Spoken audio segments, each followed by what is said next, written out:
Riwayat dari Utbah Al-Ghulam radhiyallahu anhu, dia termasuk ahli fasik dan fujur. Tadi yang kita kata tadi, fajir yang tadi kan. Terkenal suka membawa onan dan minum arak. Pada suatu hari dia masuk ke majlis Hasan Al-Basri saat beliau membaca tafsir ayat, belumlah tiba waktunya bagi orang yang beriman bahawa tunduk hati mereka untuk mengingati Allah. Surah Al-Hadid ayat 16. Nasihat yang diberikannya amat mengetuk hati hadirin. Waktu dia baca ayat ni, mengetuk hadirin, menyentuh hati sehingga mereka menangis. Kemudian ada seorang pemuda berdiri seraya berkata, "Ya Syekhul Mukminin, adakah Allah menerima taubat orang yang fajir seperti aku ini?" Lalu kebiadapan seperti aku ini. Lalu Syekh menjawab, "Benar, Allah akan menerima taubat atas kefasikan dan kebiadapanmu." Ketika Utbah Al-Ghulam mendengar ucapan itu, wajahnya nampak girang, tubuhnya gemetar, menjerit dan jatuh pingsan. Ketika dia sedar, Hasan lalu mendekatinya lalu membaca syair, "Wahai pemuda yang maksiat kepada Rabbul Izzati, tahukah engkau balasan orang yang derhaka? Baginya neraka syair penuh gemuruh jalaan api. Di hari tidak boleh berbuat apa-apa lagi. Jika tahan api neraka, berbuatlah derhaka. Jika tidak, tinggalkan saja. Atas dosa yang kau telah perbuat, hapuskanlah sungguh-sungguh dengan bertaubat." Taubat. Sebabnya ada orang cakap tu, kita tak apa, kau kena ingat, walau macam mana kita kena seksa sekalipun, tetap masuk syurga akhirnya. Confident dia cakap kan. Yang pertama kita kena ingat, setahun di mahsyar tak sama dengan setahun kita di dunia. Tak sama. Kan? Tiba-tiba dah 1442 Hijrah. Tiba-tiba ayat Tetapi satu lagi, siksaan api tu takkan tertahan kita dah. Tak tertahan. Percikkan apinya sahaja. Percikkan. Bukan api lagi. Percik saja. Percikkan api neraka 70 kali ganda lebih panas daripada himpunan api paling panas di seluruh dunia. Fikirlah macam mana bapak panih kan. Jadi mana kata, janganlah minta-minta. Yang kita minta syurga, syurga, syurga.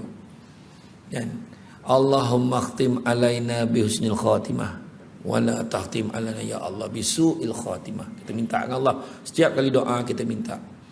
Itu sedekah banyak-banyak. Sebab bila sedekah, orang tu tahu apa maksud lapang dalam kubur. Kadakun berselisih itulah usuk gitu.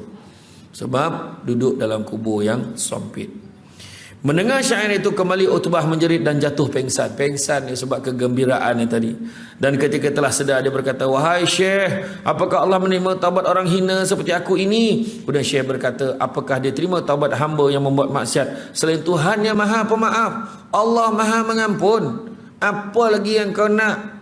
Allah Maha Mengampun, kau mintalah." Tu yang saya sebut tu, walaupun dosa kita kan sebesar kapal. Masa saya naik kapal pergi pelayaran Islamik dulu kan, walaupun dosa sebesar kapal, keampunan Allah seluas lautan.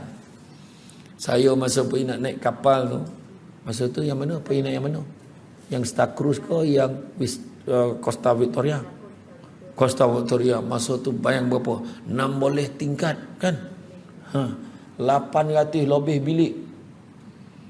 Masa sampai ke rumah, godang macam bangunan besar, jakun orang kampung, gayat tak nampak, masa masuk dalam tu, salah bilik,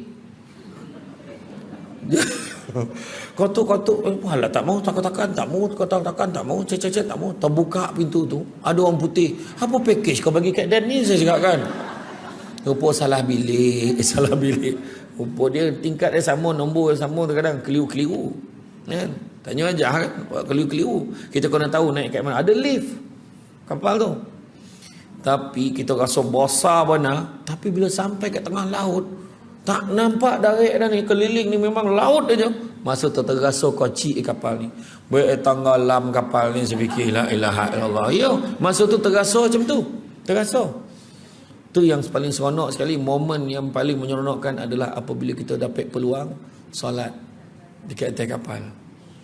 Saya last itu kapal Vietnam, pergi Vietnam, Dragon apa dah nama kapal tu. Dia tak bosan lah untuk 100 orang kan. Ya Allah, buat seronok Masa kita nak semayang tu, kita dengar, kita qiyamul lail dulu. Habis ya, setiap kali semayang sunat, sap tengok kompas. Okey, pusing menghadap senyap pula kiblat dia kapal tu berubah-ubah. Habis semayang, okey senyap pula, dah pusing belakang, dah perempuan nak depan, belakang, perempuan nak belakang kan tu. Lepas tu anak lelaki semua kena pakai seluar, tak boleh pakai kain. Angin kuat, tersingkap. Hilang-hilang Fatihah orang belakang tu. Yo. Tu.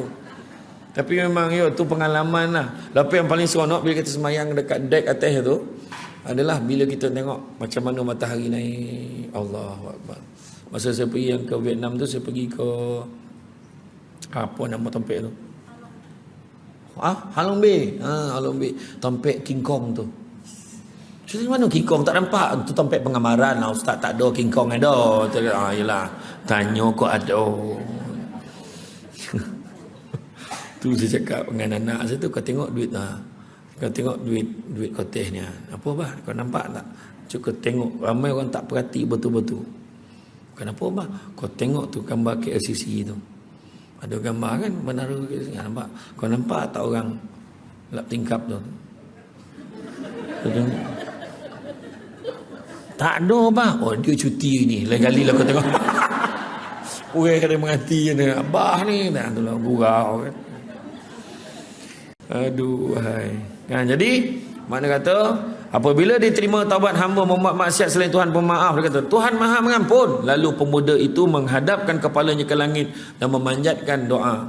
Pertama dia berkata, ya Tuhanku, jika engkau terima taubatku serta mengampuni dosaku, muliakanlah aku dengan faham dan hafalan sehingga aku hafal setiap ilmu dan ayat-ayat yang aku dengar. Kedua dia berkata, ya Tuhanku, muliakanlah aku dengan memiliki suara yang bagus sehingga orang yang mendengar ayat dariku bertambah iman dalam hatinya meskipun dia berhati keras. Ketiga dia berkata, wahai Tuhanku, muliakanlah aku dengan rezeki yang halal, berikanlah aku rezeki daripada sesuatu yang tidak diduga. Kemudian Allah memakbulkan semua doanya sehingga bertambahlah kefahaman dan hafalannya. Ketika dia membaca Al-Quran, maka sedar dan bertaubatlah setiap orang yang mendengarnya. Setiap hari di rumahnya ada segelas minuman yang lazat dan 2 potong roti. Tidak seorang pun tahu siapa yang meletakkannya sehinggalah dia meninggal dunia. Demikianlah ini keadaan orang yang bertaubat kepada Allah. Sungguhnya Allah tidak akan mensia-siakan pahala orang yang berbuat baik. Orang dulu memang macam tu. Tiba-tiba ada makanan, tak tahu siapa bagi. Tiba-tiba dah ada duit atas meja tu, tak tahu siapa bagi. Tapi semuanya rezeki daripada Allah. Dia yakin semua daripada Allah. Kita hari ni tak pek dah. Dan cucu kau tengok. Dan tak tahu mesin ATM tu ada duit ke tidak. Dan cucu lah, kok ada lah. Macam tu kan, yakin. Pek dah kita macam tu. Saya pernah baik beberapa kali, banyak kali keluar balik kad tu kan. Kadang-kadang duit dah tak ada, tapi cuba kok ada contoh kan. Tak ada. Tak ada. Tapi makna keyakinan orang dulu, ilmu orang dulu tu kan, dia punya betul-betul lah dia penghayatan pada ibadah dia. Macam tu sekali. Dia yakin betul. Kan ada orang cuba tengok macam Piramli kan, Piramli dia punya degama baik-baik dengan orang. Duit dia boleh dapat payment, dia nak amal ni, nak raya ni, dia boleh bagi RM200 dekat kalau seorang kru dia yang sedih tak dapat balik raya, dia bagi bukan bagi RM50 setakat tambang kan, RM200 dia ada tu, ambil lah buat balik. Nak tengok mak dia sakit nak raya pula tu, pergi balik tu. Tapi rupa-rupa walaupun dia macam tu, rupa sampai sekarang orang masih lagi syukur kat dia, ingat kat dia, mendoakan dia. Ada tahlil dia tak tahu buat tahlil doa selamat untuk dia. Kan mudah-mudahan kebaikan itu banyak. Iyo. Cerita Piramli sampai sekarang orang tengok. Kan? Ada yang bawa CD Piramli buat pergi Makkah? No. Tak ada kojo, dia kata takut boring kepala otak tu.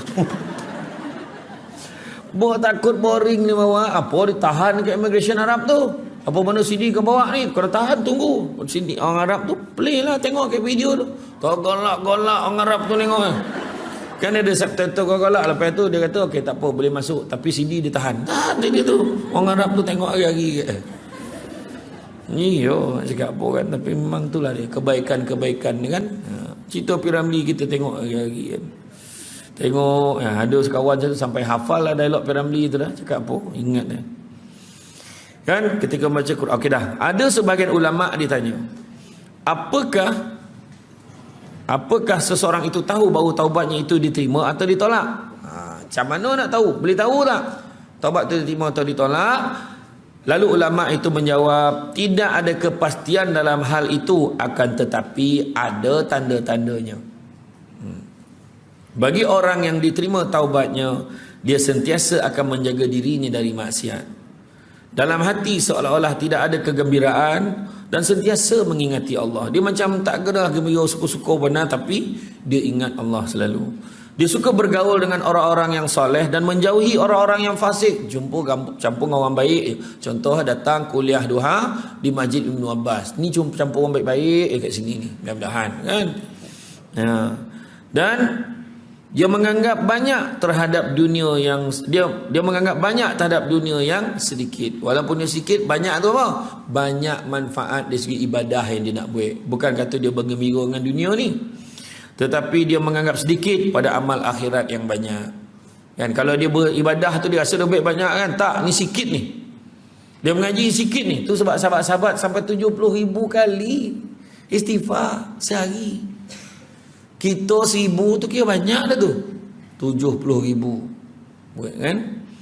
Tetapi dia menganggap sedikit terhadap amal akhirat banyak, hanya sentiasa terpaut dengan sesuatu yang telah diwajibkan Allah atas dirinya.